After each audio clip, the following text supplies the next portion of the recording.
নাই, জলের সমস্যা। বৃষ্টি আইলেও তো জল খাওয়ানোর জায়গা নাই, কিচ্ছু নাই এদিকে দিকে, কোনো কলও নাই, কিছু নাই।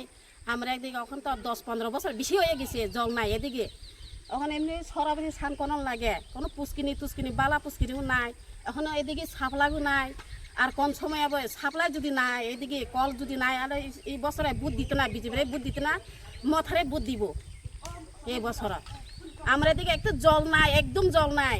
এই দেখছি না কেমনি জল খাইতেছে, জল নাই আমরা এদিকে। কোনো পুষ্কিনি একটা বালা নাই, কলও নাই, আমরা এদিকে সাপ্লাইও নাই।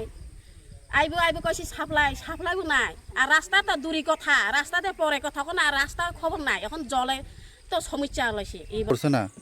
না আমরা এদিকে রাস্তাঘাটের কোনো ব্যবস্থা করছে না। বিগত 8 বছর ধরে যত সরকারে আছে, তারা বিজেপি সরকারও আছে, এমডিসিও ঘুরে গেছে, কিন্তু দেখে গেছে।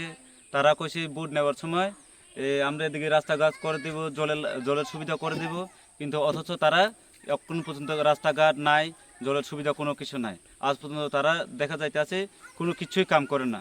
তাই আমরা সবাই গ্রামবাসীরা মিলছি, এবার কাউকে ভোট দিতাম না আমরা, যেহেতু আমরা রাস্তাঘাট নাই, তারা কাউকে ভোট দিতাম না। কত পরিবার? আমরা এদিকে প্রায় 50 পরিবার মতো আছে, কিন্তু রাস্তাঘাট নাই।